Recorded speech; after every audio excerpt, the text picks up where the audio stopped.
Fala, galera! Professora Tabita aqui para mais uma aula de biologia. Ei, nós estamos já perto de finalizar essa unidade, que é a unidade 2. Vem comigo para que você não perca nada nessa aula. Um pouquinho mais, vamos dizer, complexa no sentido de muitos termos, né? A biologia ela tem essa questão muito científica de trazer nomes, que às vezes dá uma perturbada na cabecinha, né? Mas vai dar tudo certo, tá bom? Segura aí, anota tudo, tá bom? Porque isso vai fazer a diferença, com certeza, quando você estiver lá na sua atividade, na sua avaliação. Então, vamos conhecer essa nossa aula 26.1. Joga no quadro, meu diretor. Olha lá, 26.1. E nessa aula, nós vamos falar de vários conceitos que são trazidos para tentar compreender a sistemática filogenética, a bendita sistemática filogenética que nós começamos a falar sobre ela quando nós falamos ali dos clados. Então, como é que a gente consegue entender, professora, todas aquelas variações, toda aquela ramificação, a proximidade filogenética ou de parentesco que essas espécies podem ter. Então, para isso, a gente tem várias terminologias, uma delas é aqui a filogenia, a apomorfia, sinapomorfia, plesiomorfia, simplesiomorfia e a autapomorfia. Então, vários conceitozinhos que vão diferenciar e quando você olhar num cladograma e você que já está aqui no terceirão, já tem familiaridade, deixa eu vir para cá, já tem familiaridade para quando a gente diz assim, ó, joga aqui para mim, isso. Num grupo, tá?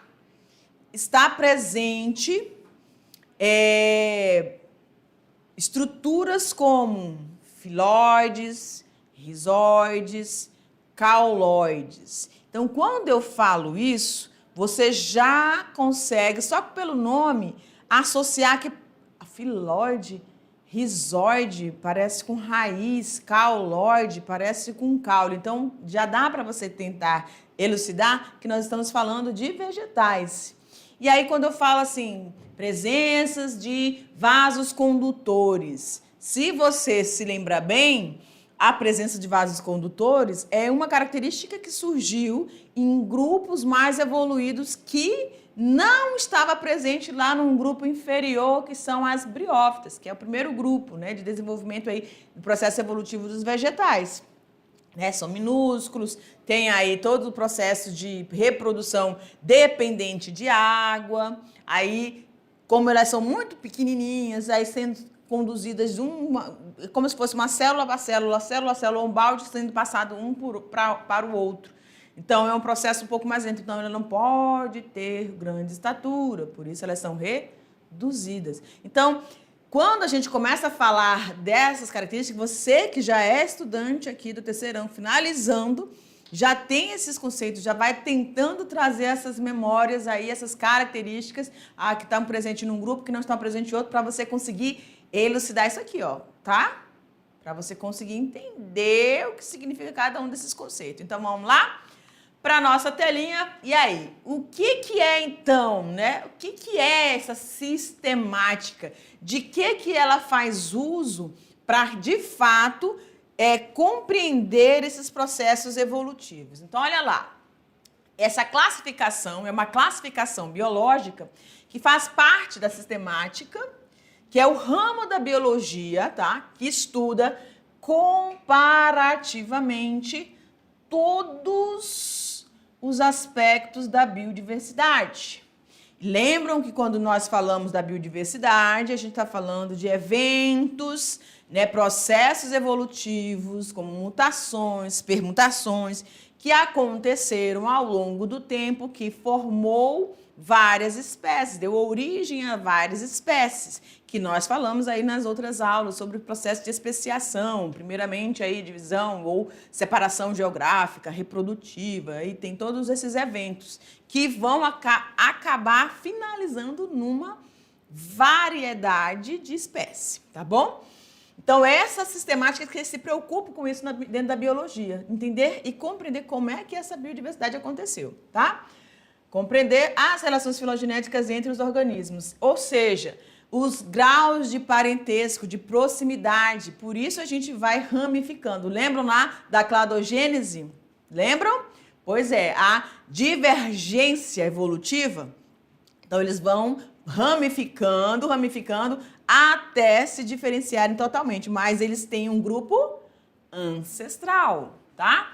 Então, olha lá, a sistemática inclui a taxonomia, que é o estudo científico que classifica os seres vivos em grupos com base em suas características e grau de parentesco.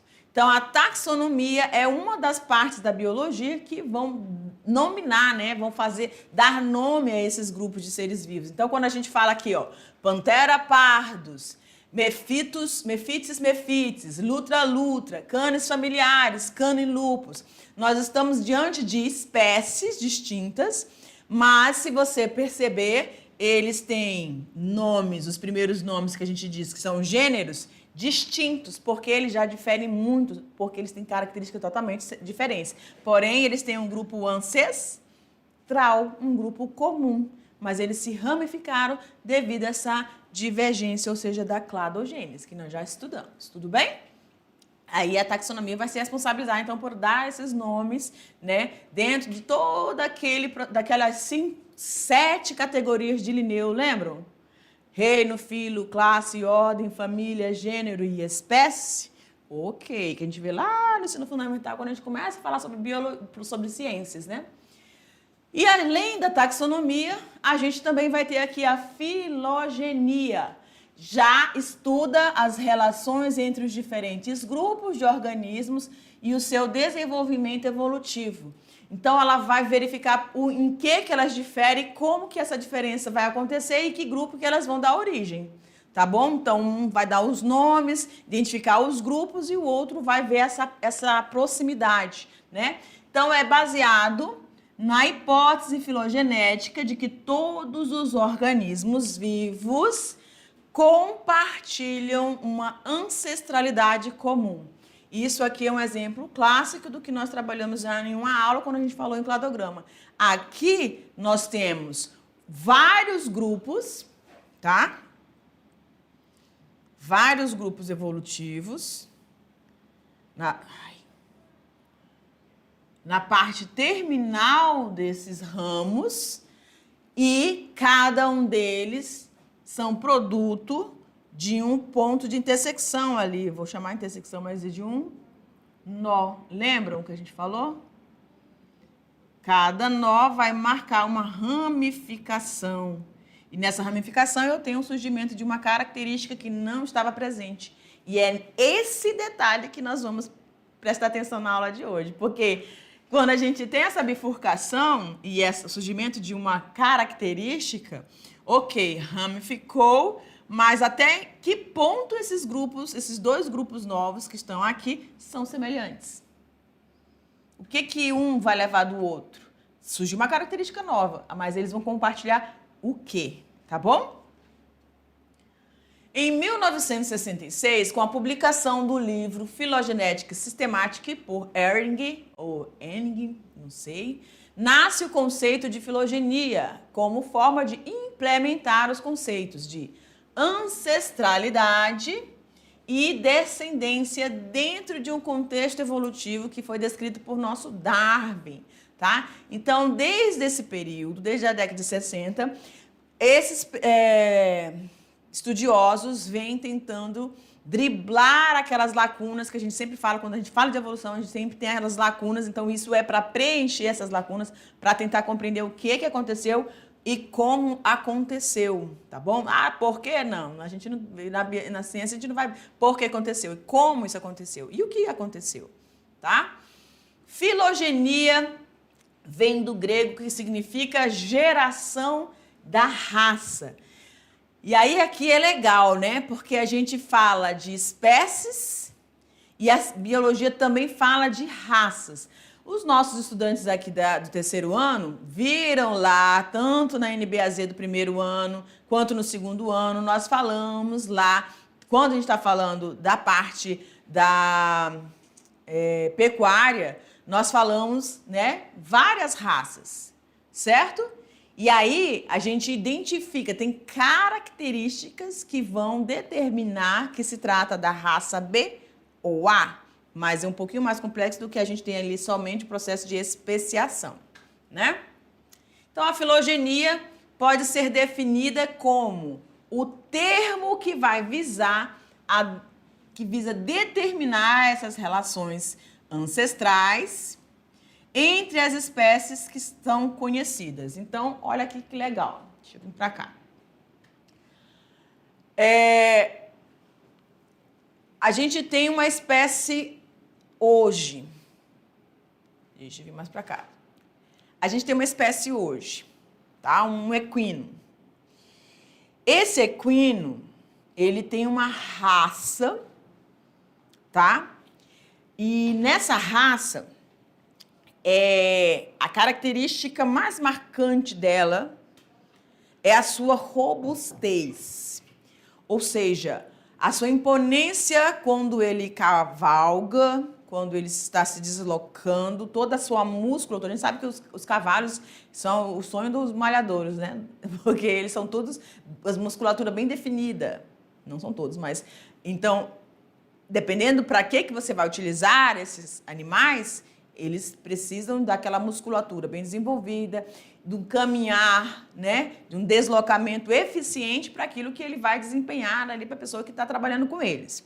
Mas em relação a essa raça, aí eu vou identificar a característica que eu desejo, a característica que eu busco.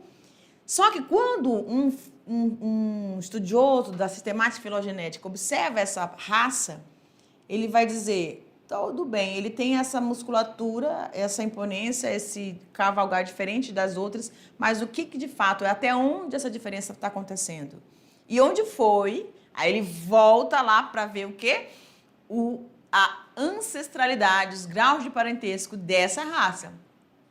Aí ele vai buscando, quase que eu sumo da tela, ele vai buscando, então, a linhagem para chegar aonde aconteceu aquela diferenciação. É fácil isso, gente? Não. Dá trabalho, a ciência dá trabalho, tá? Por isso que percorre um grande e longo tempo. Estudos, 20, 30 anos. Então, são pessoas que realmente têm propriedade para falar porque elas estão em busca dessas respostas, né? Vamos lá, pode abrir para mim, diretor. Relações... Hoje eu não trouxe a minha água, espia. Relações de ancestralidade e descendência entre os grupos, representando uma hipótese dessas baseadas nos estudos. Então, a partir do momento que eu observo aquela característica que eu estava procurando, que me chamou a atenção naquela raça, naquela espécie, eu vou procurar, eu vou fazer deduções, eu vou elaborar os meus questionamentos, as minhas hipóteses, tá bom? E aí eu vou me basear em quê? Em aspectos morfológicos, comportamentais. E aí quando a gente fala aqui, ó, comportamentais, não é fácil o trabalho e análise comportamental de grupo, gente.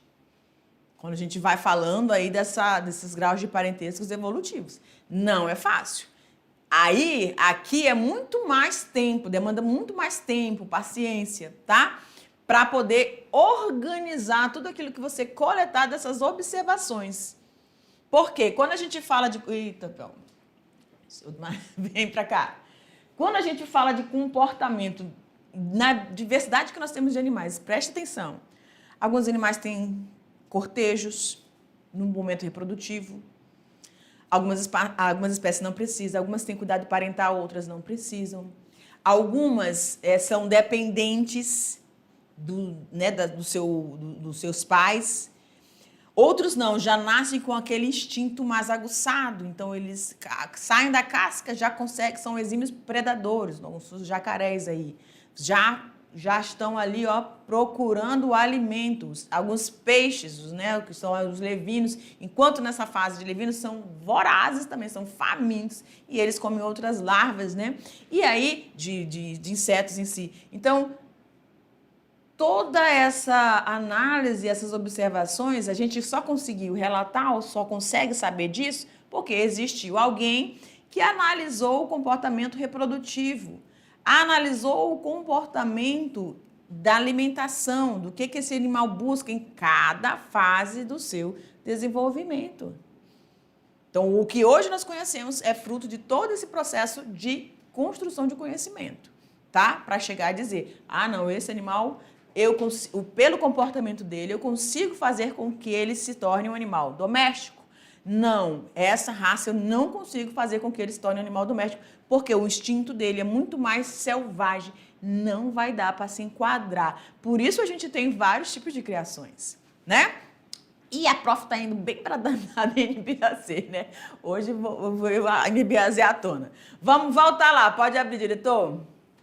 Então, além dos comportamentais, nós temos essa morfologia, a análise molecular, que também só foi possível a partir do aumento da tecnologia, né, em busca dessas informações, de equipamentos para analisar essas estruturas moleculares, né?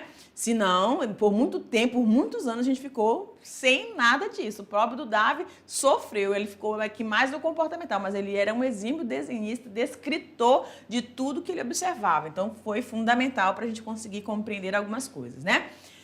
Ok, aí quando a gente tem aqui essa ave, a gente consegue observar que ela tem uma coloração muito chamativa, certo? Então, ela é fácil de se localizar no ambiente. Então, evolutivamente, isso é interessante? Depende. Depende do lugar que esse animal está, depende do o que esse animal representa na cadeia alimentar, tá? Agora, o que a gente pode observar? Patas longas, bico muito longo. Então, o que esse animal com bico, que tem essa leve torção, com essas patas tão longas, com essa coloração tão vibrante, então, que chama a atenção, como é que ele consegue predar? Ou o que ele vai predar? Vocês estão vendo que ele está num ambiente aí de água mais parada, né? Então, provavelmente aí alguns crustáceos. E aí, dependendo do ambiente que ele está, do local onde ele foi avistado, o que ele estava fazendo, vai fazendo-se toda essa análise. E também, obviamente, se não tiver nada disso, se você tiver só um resquício desse animal, uma pena, você consegue fazer essas análises moleculares, enfim. Tá bom? Considerando a Terra primitiva, com descargas elétricas, altas temperaturas, ação de raios ultravioletas, dando origem à primeira célula procarionte, que é o nosso chamados coacervados, vocês lembram? Pois é, os coacervados, aquelas moléculas que foram se organizando na atmosfera primitiva, cheia lá de vulcões, houve resfriamento, aí acúmulo de água, essas gotículas foram se compactando, formando os coacervados, e daí os nossos primeiros organismos, as primeiras unidades celulares procariontes. Aí vem toda aquela evolução. Era heterotrófica, a primeira forma de vida, ou eram autotróficas? Tem as duas teorias, lembram delas, né? Então tá. Aqui a gente está seguindo ali a via das células procariontes a partir de um organismo heterótrofo, né? Heterotrófico. Podemos então considerá-la como um ponto inicial da origem dos nossos organismos vivos, tá bom? Imagine só, né? A teoria heterotrófica, ela diz que as primeiras formas de vida se originaram aí desse resfriamento dos acúmulos de água, aí na superfície da Terra mesmo. Já a autotrófica, ela diz que foi lá no assoalho dos oceanos, porque a teoria diz, como que pode esses organismos tão frágeis, tão menos complexos do que a gente tem hoje, conseguir sobreviver numa superfície assim tão crítica, né? Mas essa teoria existe também. Aí a gente vai adentrar agora o que a gente precisa. Nossa, mãe, correu o tempo, hein? Apomorfia, vamos lá. O que é? Anote o conceito. Apomorfias considera as características atuais que são derivadas de características primitivas de uma espécie ancestral, tá? Características novas, atuais, mas são derivadas daquilo que era anterior, primitivo. Tudo bem? Um exemplo são as vértebras, né? As vértebras dos animais, dos primatas, são uma característica primitiva e que são ali, estão presentes, né? Elas surgem e estavam presentes de alguma forma no processo embriológico desses organismos, tá? Como aqui quase não aparece, né? As águas-vivas, que são animais invertebrados. Então, nós temos essa variação de um organismo para o outro. As apomorfias, elas podem receber outros nomes quando se originam de maneiras distintas na evolução, tá? Então, a gente tem aí sinapomorfia ou autapomorfia. Presta bastante atenção aqui agora. A gente está falando de apomorfias, características atuais. Tudo bem? Surgiu. Mas elas surgiram e podem ser sinapomórficas ou autapomórficas. Vamos lá. E o que seria essa sinapomorfia? O prefixo sin indica que uma determinada apomorfia é compartilhada por 2 ou mais grupos. Presta atenção aqui. A autapomorfia aconteceu, aí você tem a variação ou ramozinho da sinapomorfia. A sinapomorfia é essa característica nova, que foi herdada daquele grupo ali, só que ela tem um compartilhamento, ela está presente em mais de 2 grupos, como as glândulas mamárias, que vão estar presentes nos suínos e dos outros mamíferos em si. Mas aí você vai ter vários grupos de mamíferos, tá bom? E a autapomorfia, professora, o que significa? É uma apomorfia ou uma novidade evolutiva cujo caractere atual está presente em apenas um único táxon dentro de um grande agrupamento. E aí a gente tem quem aqui? Representação? As angiospermas, tá? As angiospermas são os únicos grupos vegetais que vão apresentar semente, flor e frutos. Então, ela é uma novidade e está presente apenas em um grupo dos vegetais. Nós temos briófitas, pteridófitas, gimnospermas e as angiospermas. Então, como só está presente o fruto nas angiospermas, trata-se, então, de uma autapomorfia. Tudo bem? A outra lá, sinapomorfia, está glândulas mamárias presente em vários grupos de mamíferos, além dos suínos, que a gente colocou o exemplo lá, os caninos, os felinos e aí vai, tá bom? Então, são vários outros grupos que têm esse compartilhamento. Tudo bem? A existência de asa é compartilhada... Será que tá faltando alguma coisa aqui? Deixa eu voltar. Tá. A existência de asa é compartilhada entre os morcegos, que é uma autapomorfia, somente eles têm a capacidade, são mamíferos que têm capacidade de voo, né? Mas não entre os morcegos. Como é? Mas não entre os morcegos e os mamíferos. Ok. Então, a presença da asa só está presente nesse grupo, que é um mamífero, porém ele é o único voador. Apesar de ser, então, esse mamífero. Quase que não sai, né?